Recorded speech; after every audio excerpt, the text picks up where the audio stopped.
자, 계속해서 진행하겠습니다. 자, 그래서 지난 시간에 위자료의 대표로서 이혼 이자료를 했습니다.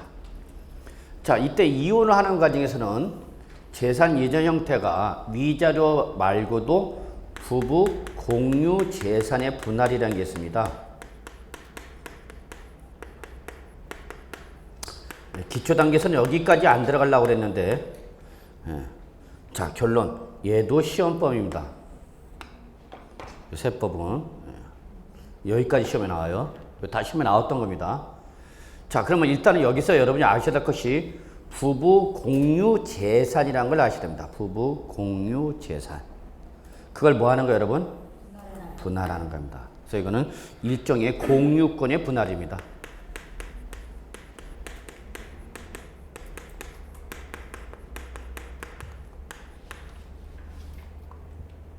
자, 그러면 부부 공유 재산이 뭐냐? 형식상으로는 배우자 일방의 명의로 되어 있습니다. 배우자 일방의 명의로 되어 있습니다.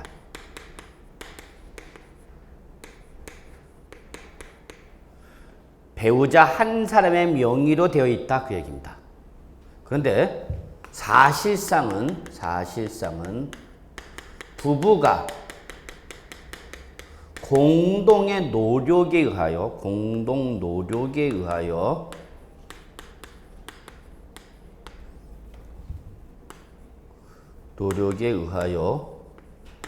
축적된 부부 공동의 노력에 의하여 축적된 부부 공동 소유 재산을 말합니다.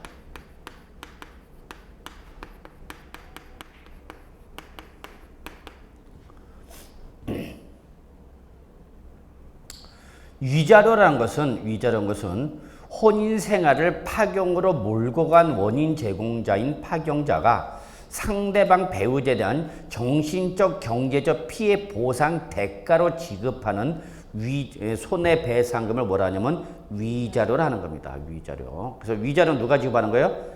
파경자가 지급하는 겁니다. 혼인 생활을 파경으로 몰고 간 원인 제공자인 파경자가 상대방 배우자의 경제적, 정신적 피해 보상 대가를 지급하는 어떤 손해배상금을 위자료로 하는데 반해서 부부 공유 재산이라는 것은 부부 한 사람의 명의로 되어 있지만 사실상은 부부가 공동의 노력에 의하여 축적된 부부가 공동 소유 재산을 바로 부부 공유 재산입니다. 그래서 형식상은 누구 명의로 되어 있는가? 한 사람. 근데 사실은 뭐야? 공동 소유 재산인 거야. 그걸 뭐를 원인으로 해서? 이혼을 원인으로 해서 분할하는 거를 바로 뭐라 한다 여러분? 부부 공유 재산의 분할이랍니다. 이거는 피해 보상 대가로 받아가는 것이 아니라 자기 몫을 찾아가는 겁니다. 자기 몫을 찾아가는 거야. 내 몫을 찾아가는 거지 보상 대가로 받는 게 아닙니다. 공유권의 분할입니다. 이것은 공동소유의 분할. 공유권의 분할은 것은 글자 그대로 뭐하고 있던 거를 공동소유하고 있던 것을 뭐하여? 청산하여 뭘로 바꾸는 거예요, 여러분? 단독 소유 형태로 바꾸는 걸 바로 뭐라 하죠? 공유권의 분할이라는 거죠. 이거는 단순한 소유권 형태의 전환에 불과한다. 이렇게 말씀드릴 수 있겠네요. 공동으로 소유하고 있던 법률적 책임을 이제 단독 소유로 바꾸는 거죠. 이렇게 예를 들게요. 부부 공유 재산은 자, 제가 여기 학원에 나서 강의를 합니다. 그래서 일주일 내내 강의를 하게 되면 여기 대해서 뭐 아시다시피 학원에서 저한테 강사료를 지급할 겁니다. 자, 강사료가 제 입금의 구조로 입금이 딱 됩니다. 요즘은 남자들 힘이 없는 게 돈을 집에 갖다 주는 게 아니라 통장으로 돈이 들어가니까. 그러면 제 통장에 입금이 되면은 저희 집 사람이 어떻게 장난쳤는지 잘 모르겠지만 아직도 미스테리합니다만 저희 집 사람한테 문자가 날아간다. 띵동띵동 귀하의 구자에 얼마가 입금됐습니다. 문자가 딱 갑니다. 그럼 문자를 받는 즉시 인터넷을 통해서 자기 구자로 다 빼갑니다. 잔고는 얼마야? 제로. 지금 얼마라도 좀 남겨놓지. 얼마든 빼가요. 그래서 저희 통장 잔고는 항상 얼마냐? 0. 0이야, 0. 하루를 못 버텨, 하루를. 그리고 자기 구조를 다 빼가요. 자, 그래서 주택을 자기 명의로 삽니다. 본인 명의로 사는 거죠. 그래서 주택을 자기 명의로 사는 거죠. 그래서 명의가 누구 명의로 되어 있다고 가정합시다. 처의 명의로 되어 있다. 근데 제가 잠깐 아까 우리 지난 시간에 바깥길을 걸었다가 걸려가고 눈탱이 밤탱이 되고 이혼당하면서 뭘 뜯기고 위자료 뜯기고 있어서 없어서 갖고 있던 뭘 뜯기는데 주택을 넘겨주는 거죠. 자, 그런데 이때에 파경자가 저다라고 하더라도 이거는 지금 누구 명의로 되어 있지만 처의 명의로 되어 있지만 한 사람 명의로 되어 있지만 실은 부부가 공동의 노력에서 출된 거죠. 원인 제공자는 저로부터 근로로 나와서 나온 거잖아. 그러면 나는 이혼을 제가 뭐이지만 파경자이지만 나는 이거를 부부 공유 재산 분할 청구할 수 있다 없다? 있습니다. 있습니다. 왜? 내 몫을 가는 겁니다. 그럼 위자료를 얼마 줄 거냐? 부부 공유 재산 분할 몫을 얼마 줄 거냐? 이건 어떻게 결정해요, 여러분? 원칙은 합의입니다. 당사자간 합의입니다. 한도가 없습니다. 이런 거에는. 그래, 네 몫은 얼마? 그래, 내 인정하겠다. 그래서 원칙은 뭡니까? 당사자간 합의입니다. 합의. 근데 뭐 하는 과정에서? 이혼을 하는 과정에서 합의가 잘 돼요? 안 돼요? 안 됩니다. 자, 님이란 글자에 뭐 하나 찍으면 점 하나 찍으면 뭐가 되는가? 남이 되는 게 부부입니다. 오늘 세법이 아니라 이상한 거 강의하는 것 같은데. 무슨 부부 가정생활 뭐 이걸로 강의할까? 행복한 부부 가정생활이란. 그래서 점 하나 찍으면 남이 되는 거고 점 하나 찍으면 뭐가 되는 거? 님이 되는 관계가 바로 인연, 부부의 관계라고 말씀드릴 수 있습니다. 그래서 지금 우리 못 찍는가? 점 찍는 겁니다. 자, 그러니까 합의가 잘 돼, 안 돼? 안 되죠. 그럼 뭐가 하는 거야, 이제 그 다음에 수단은? 재판, 소송 거는 거죠. 판결로 가는 겁니다, 판결. 그래서 뭐 하는 거야? 제 처가 못 주겠대요. 무슨 소리야? 이거 내밀어 된 데서 못 주겠다 버티는 거죠. 그러면 저는 어떻게 하는 거예요? 가정법원에 소송을, 저거 가정법원. 가정법원입니다. 가정법원이 없을 때 행정법원으로 갈 수밖에 없죠. 가정법원에 뭘 청구하는 겁니까? 이 첫째, 제일 먼저 이게 무슨 재산이라는 것을 부부 공유 재산을 먼저 입증해야 됩니다. 먼저. 그래서 그동안의 통장을 통해서 이 자금 이체 관계를 내가 입증. 봐라! 이거 내 통장에서 다 빠져나간 거 아니냐? 원천이 나다. 그걸 뭐 하는 거야? 입증해서 부부 공유 재산 확인의 소를 제기합니다. 저거 부부 공유 재산 확인의 소. 확인의 소를 제기해서 무슨 판결을 받으면 승소 판결을 받으면 그 판결문에 기하여 다시 뭐 해야 돼요? 분할 청구 소송을 제기합니다. 재산 부부 공유 재산 분할 청구 소송 두 번째. 세법이 이렇게 해박해야 돼. 그래서 뭐 제기하는 건가? 분할 청구의 소송을 제기합니다. 이때에 이 분할이 이루어지는 것은 명의가 부동산의 명의가 넘어가는 거죠. 네. 이때 결론 냅시다. 누구한테 가셔야 되는 거야 그러면? 네, 역시 과세가 없습니다. 결론은 이겁니다. 과세한다 안 한다? 안 합니다. 명의를 이전해 주는 자나 명의를 받는 자나 아무런 과세 문제가 없습니다. 왜 없어요? 소득이 아니니까. 네, 소득이 아니라 이건 내 목 찾아가는 겁니다. 내 지분 찾아가는 거야. 내 목 달라는 거지. 야, 이거 나 좀 줘. 주는 게 아니라 뭐야? 내 거 찾아가는 거라니까. 이해하시겠어요? 몫을 찾아가는 거라고. 이거는 아까는 뭐랬어요? 여러분? 손해배상금이 지급이 이거는 내 몫을 찾아가는 거라니까. 내 목.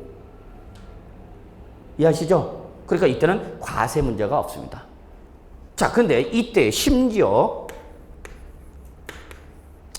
당사자 간의 합의나 법원의 판결에 의하여 지분이 결정됐겠죠? 그래, 50대 50을 하자.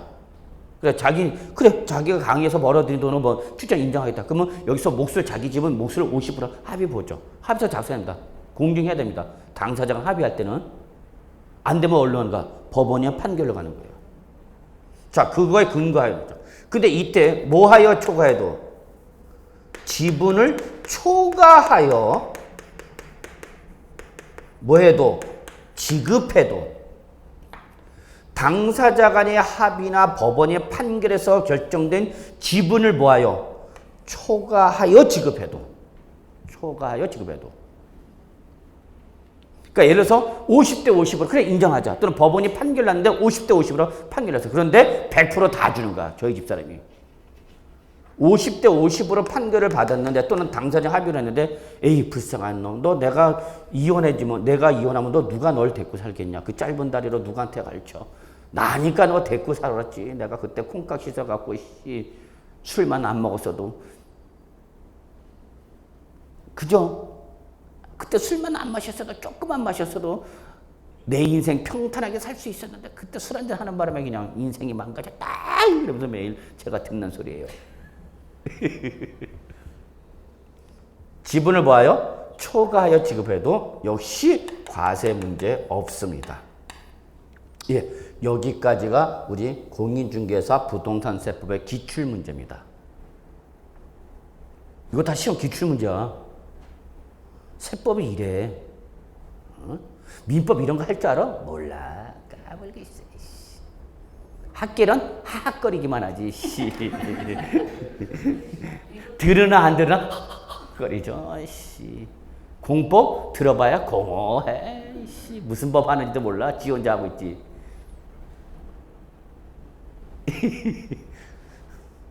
다른 선생님한테 얘기하면 안 돼. 저 잘립니다. 제가 서열이 제일 낮아요. 키순서냐고요? 아니야, 키순서는 아닌데. 무슨, 이거 아시겠죠? 여기까지 여러분?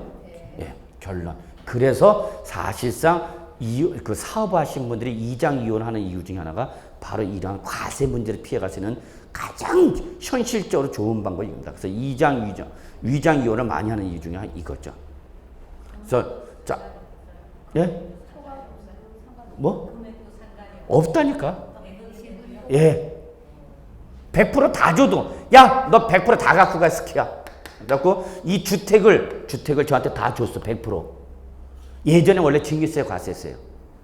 초과 지분이 개정되기 전에는 초과 지급분은 뭐였다? 증여세 과세했어요. 뭐 한 걸 봐서 50% 뭐 한 걸 봐서 증여한 걸 봐서 하는데 이거는 단순한 증여로 보는 것이 아니라 공유권의 분란으로 보는 것이 법리상 맞다 해갖고 대법원에서 이 증여세 과세했던 것을 소송을 제기했던 분이 승소 판결을 받아요. 왜 이게 증여냐? 내 목 내 찾아가는 건데 그러면서 소송을 제기하고 대법원까지 합니다. 근데 대법원에서 승소 판결을 내려서 과세관청 패소, 원고, 승소. 그래갖고 그 다음부터 대법원의 판결에 존중하여 증여세 과세했던 거를 없애버립니다. 그래서 결론. 등록세도 안 내요? 아니, 그건 내야 돼. 국세 얘기하는 거야, 지금. 뭐는 내야 돼, 그 대신. 취득세 내셔야 돼요, 여러분. 취득세는 취득의 유형 원인을 묻지 않고 무조건 취득 있게 되면 간댔죠. 취득세는 뭐였어요, 여러분? 일체 모든 취득에서 다 과세된다고 그랬잖아. 그러니까 상속이나 증여받았다? 뭐는 안 낼 수 있어도 상속이나 증여세를 안 낼 수 있어도 뭐는 낸다, 반드시. 취득세 낸다니까, 취득. 똑같아, 이것도. 공유권의 분할 취득세 냅니다. 뭐는 낸다? 취득세 낸다. 근데 뭐는 안 낸다. 증여세 등은 안 낸다, 국세 쪽에서. 양도소득세도 안 낸다. 그러니까 각광을 받는 재테크 수단이 하나죠. 이게 재테크 수단인지 아닌지 잘 모르겠지만.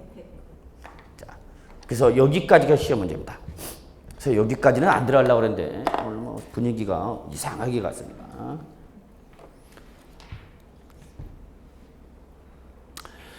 자, 그 다음에 우리 이제 비과세 가겠습니다. 비과세. 비과세. 자, 그래서 비과세가 이제 우리 1세대 1주택 3년 이상이 아니라 몇 년? 2년입니다. 2년. 이게 작년 거라고 이게 좀 깨졌는데.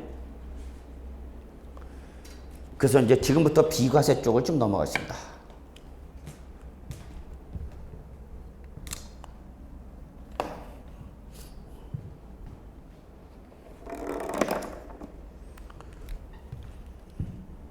자, 이쪽으로 오겠습니다. 자, 우리 지금 현재 양도소득세에서 여러분 과세 대상과 양도의 개념을 살펴봤습니다. 양도의 개념도 시험에 아주 자주 나오는 부분입니다. 얘는 뭐 별표 하나 가끔가다 나오죠. 최근에도 나왔네요. 자, 이번 시간에 이렇게 과세 대상을 열거된 재산을 양도했다더라도 뭐에 해당이 되면 비과세되는, 뭐 과세 대상이 어떻게 하는 거죠, 여러분? 제외되는 거죠. 이때 현행소득세법상 비과세는 세 가지를 규정하고 있습니다. 현행소득세법상 비과세 규정은 세 가지를 규정하고 있습니다. 첫째, 1세대. 둘째, 국내에 1주택을 보유하고 1주택을 갖고 있다가, 셋째, 몇 년 이상 보여야 된다고요? 개정됐어요. 이거 2년 이상을 보유하고 양도해야 돼요. 그래서 워낙 주택 경기가 침체되어 있고 활성화가 안 되기 때문에 그 양도자의 주택에 대한 세부담을 좀 더 완화해 줌으로써 주택 매매를 원활하게 하기 위해서 개정합니다. 그래서 1세대가 국내 1주택을 몇 년 이상 보유하고 양도하다가 2년 이상을 보유하다가 양도했다. 그러면 과세한다 안 한다? 안 한다. 아, 이렇게 얘기하면 안 되지. 죄송합니다. 자, 현행 소득세법상 비과세는 몇 가지가 있냐면 세 가지가 있어요. 첫째, 파산 선고 처분. 요거부터 먼저 합시다. 파산 선고 처분. 요즘 많은 개인 사업자들이 어려워하죠. 개인 회사 및 채무에 파산해 가는 법률 이거에 따라서 지금 회생 절차 밟았죠. 나 빚 못 갚겠다. 파산해. 못 갚겠어. 파산 선고라는 것은 글자 그대로 법률상 무능력자 제도가 아니라 이거는 경제상 무능력자 제도죠. 나 더 이상 채무를 이행할 수 있는 경제적 능력이 있으니까 없으니까 빚 못 갚겠다 그러는 거죠. 못 갚겠다. 죽여라! 그러는 거야, 한마디로. 배째! 그때 선고하는 게 바로 뭐죠? 파산 선고 처분이죠. 그래서 여러분 버스나 이렇게 오다 가다 보면 이런 거 많이 붙어 있죠. 무슨 법무사에서 개인 채무 개인 회생 및 파산 선고 처분 절차 이거 뭐 무료 상당. 세상에 무료가 어디 있어? 법무사는 그거를 먹고 있는데 걔들이 그거 무료하겠냐고. 아니야. 상담은 잠깐 무료해주고 이제 절차를 밟으려면 법무사 대행 수술. 걔도 그거 먹고 사는 건데 뭐. 둘째, 농지죠.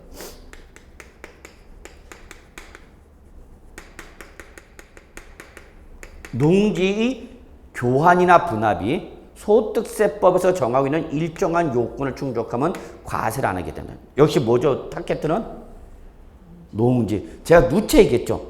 세법에서 농지나 주택을 바라볼 때는 일반 물건과 같다 다르다? 다릅니다. 그래서 세법상 농지나 주택은 우대 규제, 우대 대상입니다. 그래서 첫 번째 농지가 나오는 거죠.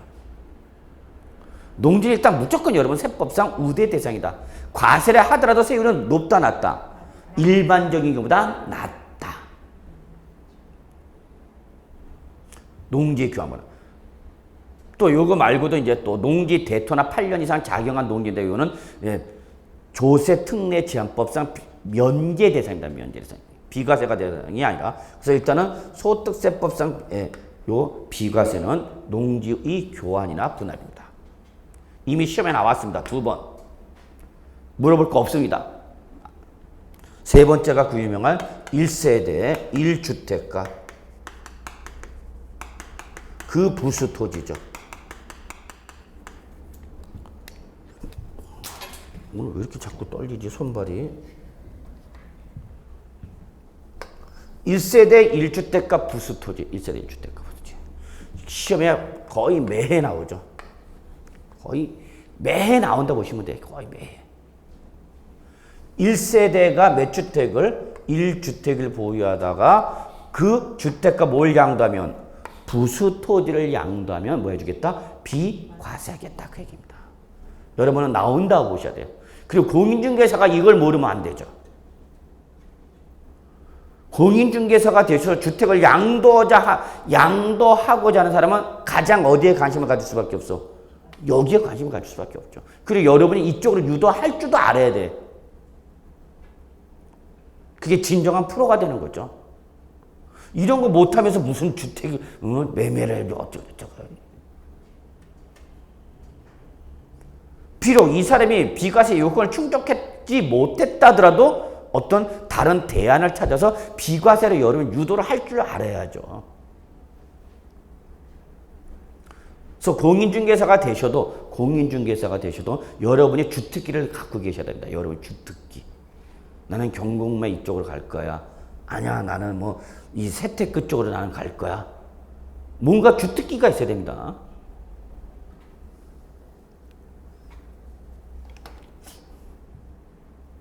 (1세대 1주택과 부수토지) 얘는 시험에 나온다고 가져오세요. 자, 그러면 이때 주택과 부수토지를 양도했을 때 비과세를 받으려면 기본적으로 여러분 세 가지 조건이 모두 충족이 됩니다. 세 가지 조건을 모두 충족을 해야 되는데요. 충족. 세 가지 조건. 올 충족. 이 세 가지 조건이 바로 첫째, 1세대. 둘째, 국내의 1주택. 재작년인가요? 여기서 여러분들 이 국내 이 개념을 이해하는지 물어보는 문제가 나왔었죠. 즉, 비과세 대상이 되는 거는 어디 있는 것만? 국내에 있는 것만. 국내 주택만 비과세 해주겠다는 얘기예요. 그럼 국에 있는 주택은 비과세를 받을 여지가 있다, 없다? 없다는 얘기예요. 근데 갑이란 사람이 국내에 1주택을 가지고 있고 국외에 1주택을 가지고 있어요. 응? 어떤 상황인지 아시겠죠? 국내 주택 하나 있고 국외에도 주택 하나 있다고. 자, 갑씨가 이때 요걸 양도했어. A주택 요걸 양도했어. 이 비과세 받을 수 있나 없나? 비과세 받을 수 있어요 없어요? 몇 주택이에요 지금? 응? 이 사람이 갖고 있는 주택이 몇 개냐니까? 두 개를 갖고 있죠? 자, 그러면 이때 비과세를 받을 수는 1주택에 해당이 되느냐 안 되느냐 그거야. 해당이 된다 안 된다? 된다는 얘기가 된다. 비과세 요건은 어디에 있는 게? 국내에 있는 게 주택이 하나면 된다 그 얘기입니다. 그러니까 설사 9개 주택이 있더라도 얘는 주택수에 잡아 안 잡아? 안 잡는다고. 그러니까 얘를 비과세 받을 수 있어 없어? 있죠. 그래서 이걸 처분했죠? 뭐만 남았어요? 9개 주택 남았죠? 이걸 또 처분했죠. 비과세 받아요 못 받아요? 응? 응? 아니 우리 소득세법에 따라서 과세를 해 못해?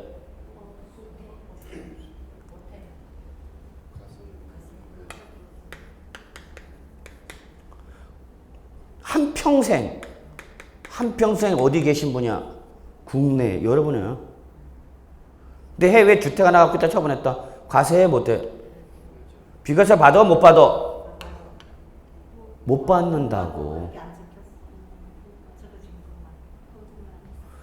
비과세를 받을 수 있는 건 뭐만?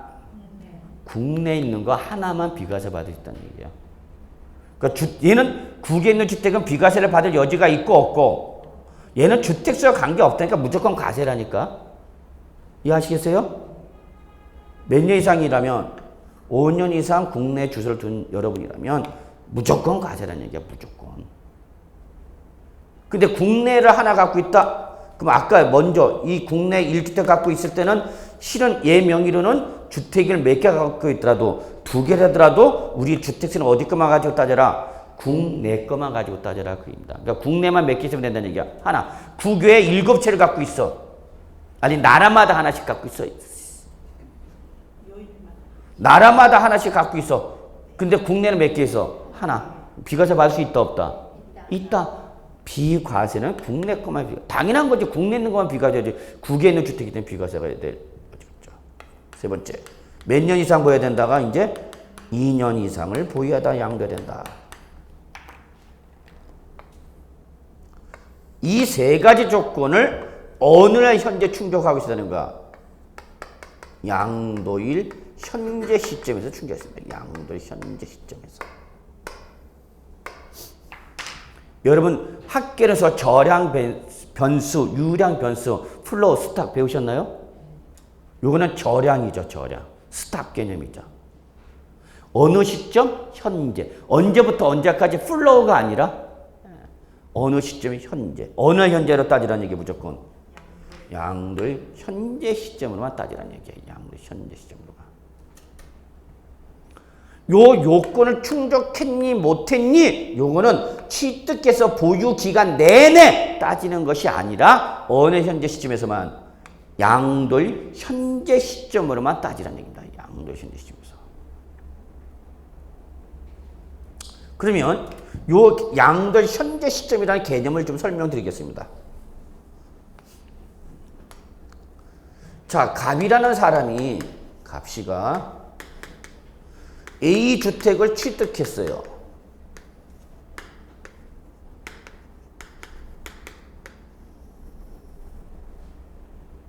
A주택을 취득해서 보유하고 있다가 B주택을 취득했어요. B주택을 또 취득했어요. 그럼 B주택을 취득한 날부터 갑은 몇 주택자가 되는가? 2주택자가 되는 거죠. 뭐. 그렇죠? 자, 그 상태에서 A주택을 양도했어요.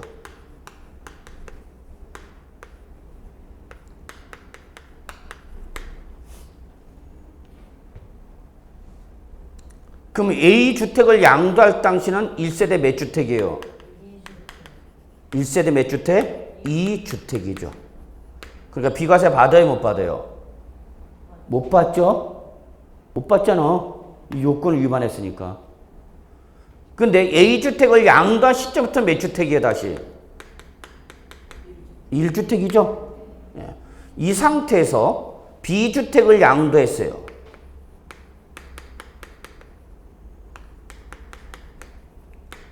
그럼 양도 당시 몇 주택이에요? 양도 당시 몇 주택이에요? 1주택이죠? 그러면 몇 년 이상 보였으면? 2년 이상 보였으면 뭘 받을 수 있어? B주택은? 비과세를 받을 수 있다. 그 얘기죠. 그러면 갑이란 사람은 B주택을 취득해서 A주택을 뭐 할 때까지는 처분할 때까지는 몇 주택? 2주택이죠. 그 다음에 몇 주택이 된 거예요, 여러분? 1주택이 된 거죠. 그러면 B주택을 양도할 때 이 보유 시점에서는 보유 기간 때 몇 주택 상태가 있었지만 2주택 상태가 있었지만 1주택이냐 아니냐 여부는 어느 시점에서만 따져라? 양도일 현재 시점에서만 따져라. 그 얘기입니다. 그래서 뭐는 비과세 받지 못한다 하더라도 A주택은 비과세 받을 수 없다 하더라도 뭐는 B주택은 비과세 받을 수 있다 없다? 있다. 그 얘기입니다. 있다. 그래서 항상 비과세 여부는 어느 날 현재 시점에서 따진다 여러분? 어느 날 현재 시점에서 따져라? 양도일 현재 시점에서 따져라. 보유 기간 내내 1주택일 때만 비과세 받을 수 있는 것은 아니다. 그 얘기입니다. 요 개념 이해하시나요? 예. 자, 이제 각각의 조건 몇 가지가 있어요, 여러분? 3가지가 있네요, 각각의 요건이. 그런데 여러분, 각각의 요건에는요, 예외 규정이 있어요, 예외.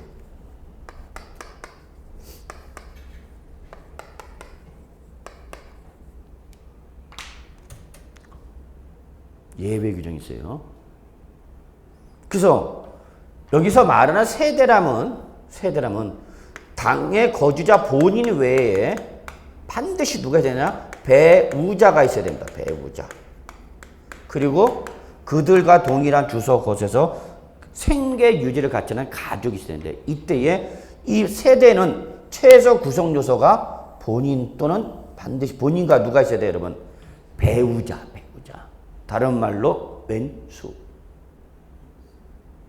근데 이 배우자는 반드시 있어야 되고 누구는 가족은 있을 수도 있고 없을 수도 있고 필요 조건은 아니야. 충분 조건이야.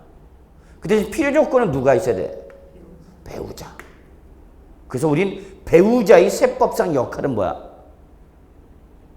세법상 배우자의 역할은 세대 구성 요소다. 그래서 누가 있어야 된다? 세대가 되려면 본인 외에 반드시 배우자. 그런데 이 배우자가 없어도 뭐로 보는 1세대로 보는 예외 규정이 있더라 그 얘기입니다. 배우자가 없어도 1세대로 보는 예외 규정이 있더라 그 얘기입니다.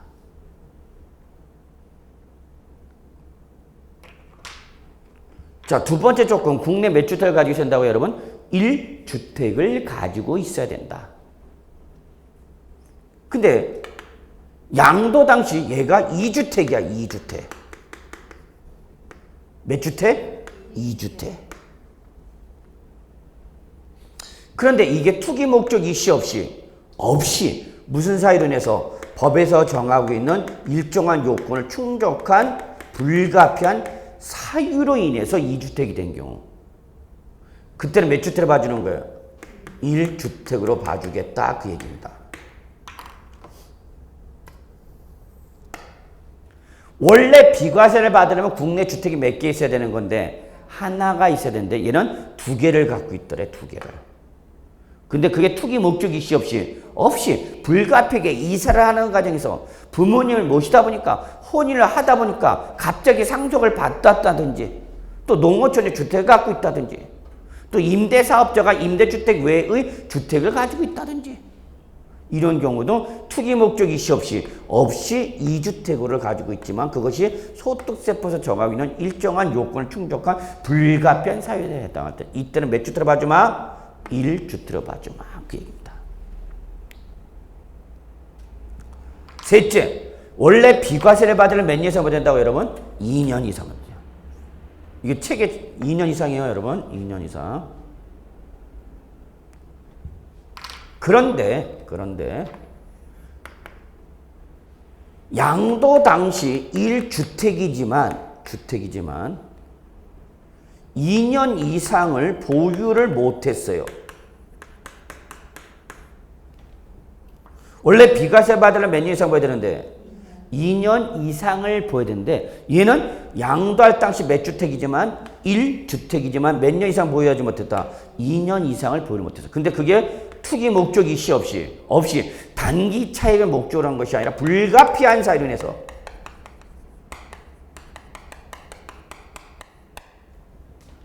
그러면 이때는 투기 목적 없이 불가피한 사유로 인했다면 이건 어쩔 수 없는 거 아니냐? 어쩔 수 없는 거 아니냐? 그때는 그대로 뭘 해준다? 비과세를 해주는 예외 규정이 있습니다. 그래서 결론은 비과세 요건은 몇 가지가 있는데 3가지가 있는데 각각의 요건에는 무슨 규정이 있다? 예외 규정이 있다. 자, 그럼 여기서 시험에는 뭐가 잘 나오냐? 얘가 제일 잘 나오는 거예요.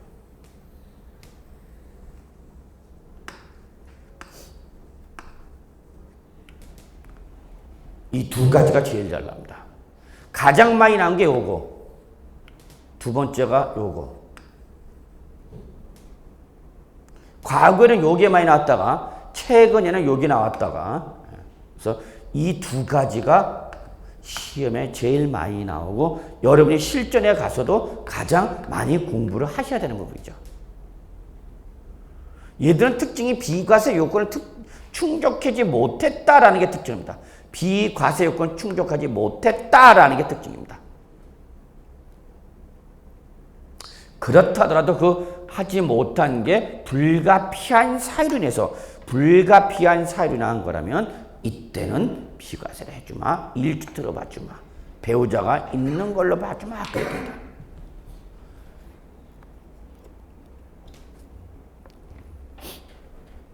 자, 그 내용이 여러분 교재 212쪽부터 213쪽에 나와 있는 내용이 되겠습니다.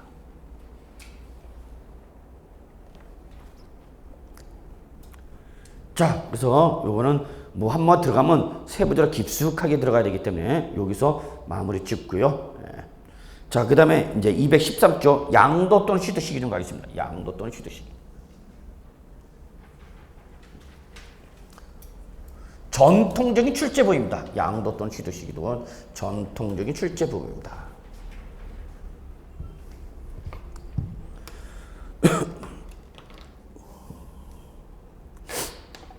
자, 이거요.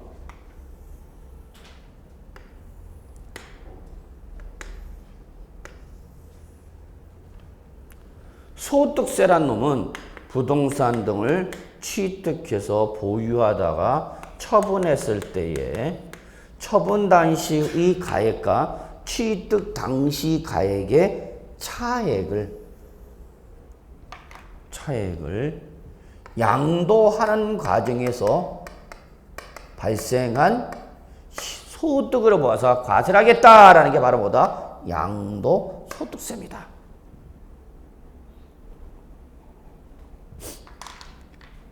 (3억 원에 취득해서 5억 원의 양도를 하였다면 5억 원의 양도했다면 그때 차익에 대해서 과세하게 되는 거죠. 그러면 양도소득세를 계산하면 가액이 몇 가지가 주어져야 돼? 양도소득세를 계산하면 최소한 가액이 몇 가지가 주어져야 돼? 양도 가액과 무슨 가액? 취득 가액 두 가지가 나와야 되겠죠, 최소한. 그래, 요 차익을 가지고 가자는 거니까. 그러면 양도 가액은 어느 시점의 가액이야? 양도 가액은 어느 시점의 가액이야? 양도 시점의 가액이죠. 뭐 당연한 거죠. 취득 가액은 어느 시점의 가액을 말하는 거야?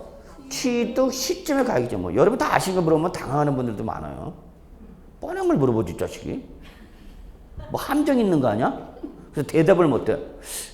이게 뻔한 걸 물어보네. 그래갖고 막 이제 골똘히 생각이 막 그게 다 보여요. 막 생각하는 게 다 들려요. 여기까지.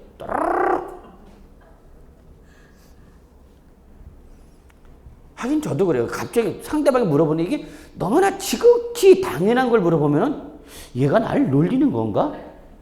아니 뭔가 있는 건가? 한 번 더 생각하게 만들죠. 그렇습니다, 여러분. 양도가액은 양도 시점의 가액이고 취득가액은 취득 시점의 가액이야. 그러면 결론은 양도가액과 취득가액을 결정하려면 먼저 어느 시점에 양도한 걸로 볼 거냐, 언제 취득한 걸로 볼 거냐는 먼저 뭐를 정해줘야 돼? 시간을 정해줘야 되겠죠. 요때 양도한 걸로 보겠다, 요때 취득한 걸로 보겠다. 시점이 결정되면 그 시점의 가액이 양도가액 또는 취득가액이 되는 거죠. 그래서 양도소득세를 계산하기 전에 먼저 앞서서 그러면 언제 양도한 걸로 볼래, 언제 취득한 걸로 볼래 라는 게 바로 뭐다? 양도 또는 취득식입니다. 이해되셨나요? 예. 그런데 당연히 매매 등으로 인한 유상 양도 시점은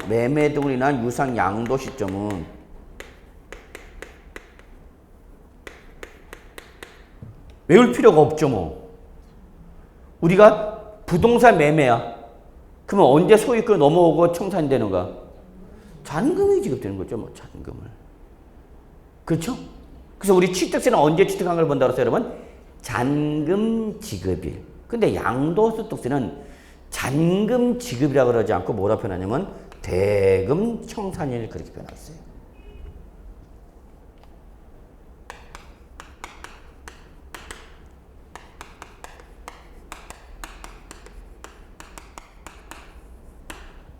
언제? 양도한 걸 본다고요? 대금 청산이 이렇게 돼 있어요. 난 세법이 저래서 싫어. 취득세는 언제 취득한 걸 본다고 여러분? 취득세는 언제 취득한 걸 본다서 잔금 지급일, 매매일 때, 그죠?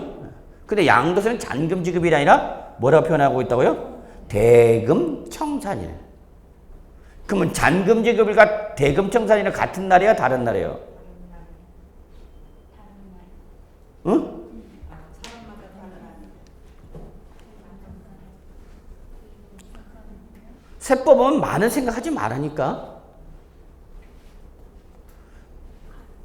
저희는 원론적으로 보면 여러분 원초로 대답하면 돼. 자꾸 예배로 가지 마시라고.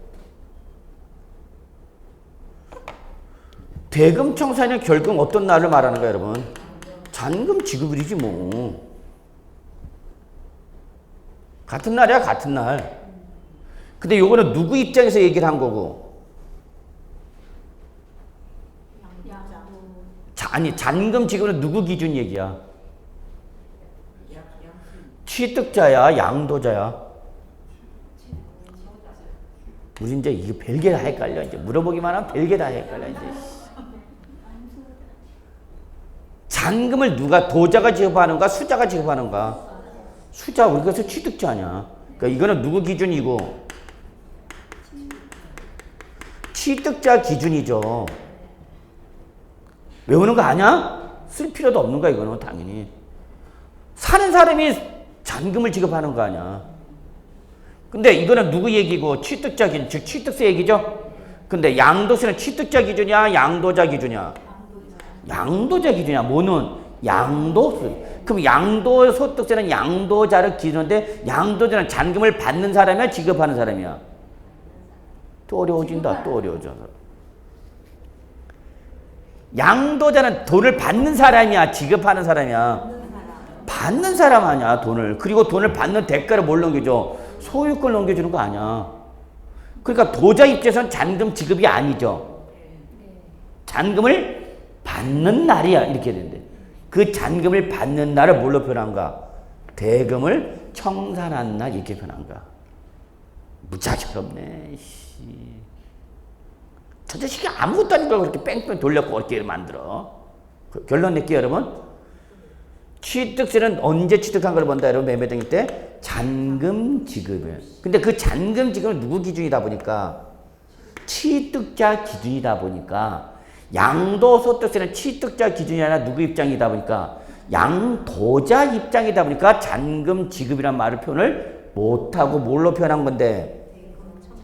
대금 청산을 표현한 건데 이때의 취득세의 잔금 지급과 양도세 이 대금 청산은 같은 날이다, 다른 날이다? 같은 날이야, 같은 날. 이해하시겠죠? 네. 여러 번 어렵게 하려고 여기는 잔금 지급, 여기는 대금 청산 이렇게 한 게 아니라 얘는 취득자 기준이면 대금 청산 누구 기준이다 보니까 양도자 기준이다 보니까 뭐라고 표현을 못한가? 잔금 지급으로 표현 못한 거야. 이해되셨어요? 됐죠? 아무것도 아니니까. 네가 주면 나는 뭐 하는 거고? 받는 거고. 내가 매도자면 너는 누구야? 매수자, 상대방 아니야, 상대방. 그래서 언제 양도한 걸 봐라? 대금 청산. 이게 결론입니다, 결론. 그런데 여러분, 나는 상속을 받았거나 징여를 받았어. 내가 지금 뭐 했는데? 양도를 했는데 양도한 자산이 어떤 자산이다, 여러분? 상속받은 자산 또는 징여받은 자산이었답니다, 여러분. 그러면 이때는 이 상속과 징여할 때는 두 사람이 나타나죠. 누가 나타나고? 피상속인이 나타나고 상속인이 나타나고 누가 나타나고? 징여자가 나타나고 누가 나타나는가? 수중자가 나타나는 거죠. 이해되시나요? 외우는 거 아니야, 세법은 무조건. 그러면 상속받은 자산을 양도했죠. 상속받은 자산을 양도했단 말이야. 그럼 지금 양도자는 상속이냐 피상속이냐? 양도한 사람이 누구냐고 지금 두 사람 중에서 상속인이죠. 네. 그러면 상속을 받아서 양도한 거죠. 그럼 이 양도 시점에 취득시는 언제로 할 거냐 그 얘기야. 그럼 상속인 명의를 넘어온 건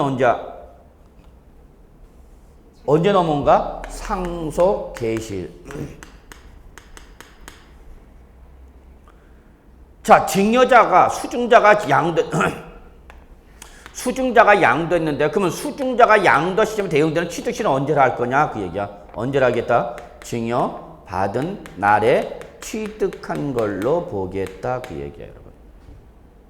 이해되세요? 그러니까 결론 냅시다. 상속받은 자산을 양도했다. 그럼 양도 시점에 대응되는 취득시는 언제야? 상속 개시일. 증여받은 자산을 양도했다. 언제 취득한 걸 보는가 여러분? 증여받은 날이 취득한다. 자, 그럼 여기서 여러분 피상속이나 증여자는 몇 년을 보유했느냐? 2년을 보유했고, 상속을 개시가 되거나 증여를 받은 날부터 몇 년 보유하다가 1년을 보유하다 양도했다. 이때 상속이나 증여를 받았을 때 가액은 얼마냐? 4억 원이었다. 이때 4억 원은 시가였다. 요거는 뭐였다? 실가였다. 요거 뭐였다? 실가였다. 그럼 보세요. 피상속인 누구야? 돌아가신 분이죠? 피상속인 명의로 취득해서 몇 년 보유하다가 2년 보유하다 뭐해서 돌아가셔서 누구 명의로? 상속인 명의로 상속을 받아서 몇 년 보유하다가 1년 보유하다가 누가 양도해서? 상속인이 양도했죠. 그러면 이때 상속인의 취득시는 언제 알아? 상속 개시에 취득한 걸로 보라고. 그러면 이 자산의 보유가는 얼마야? 이 자산의 보유가는 몇 년이야? 응?